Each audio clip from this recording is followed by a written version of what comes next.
નમસ્કાર, બુલેટિનમાં આપનું સ્વાગત છે। હું છું આપની સાથે ભાગ્યશ્રી। વિસ્તારથી સમાચાર જોઈશું। સૌથી પહેલા વાત કરીશું સુરતની કે જ્યાં સુરતના અલથાણ વિસ્તારમાં બાળકી સાથે છેડતીની ઘટના બની છે। 8 વર્ષ દીકરી સાથે દુષ્કર્મના ઇરાદે છેડતી કરવામાં આવી છે, ત્યારે હવે 76 વર્ષીય વોચમેને બાળકી સાથે અડપલા કર્યા હતા। સાયકલ ચાલવાની લાલચ આપી રૂમમાં તે લઈ ગયો હતો। તેમજ સમગ્ર ઘટના બાબતે માતાને જાણ કરવામાં આવતા ફરિયાદ નોંધવામાં આવી છે। જોકે ઘટનામાં પોલીસ દ્વારા આરોપીની હાલ તો ધરપકડ કરીને વધુ કાર્યવાહી હાથ ધરવામાં આવી રહી છે।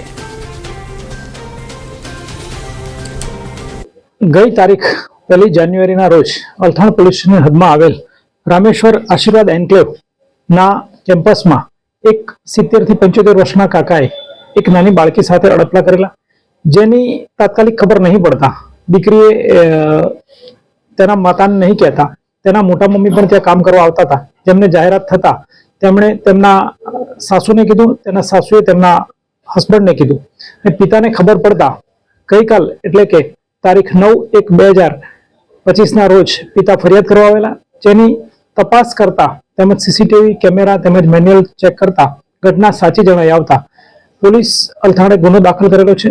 સદર ગુનાની તપાસ પીઆઈ શ્રી ડીડી ચૌહાણ ચલાવી રહેલ છે અને આરોપી હરિ ઉર્ફે હરિકાકા રામજી દત્રોડે ઉંમર વર્ષ 76 ધોરણસર અટક કરેલ છે અને આગળની કાર્યવાહી ચાલુ છે। આરોપી શું કરે છે? આરોપી ત્યાં સિક્યુરિટી તરીકે કામ કરતા હતા અને ઘણીવાર નાના મોટા કામ પણ સોસાયટીના કરતા હતા।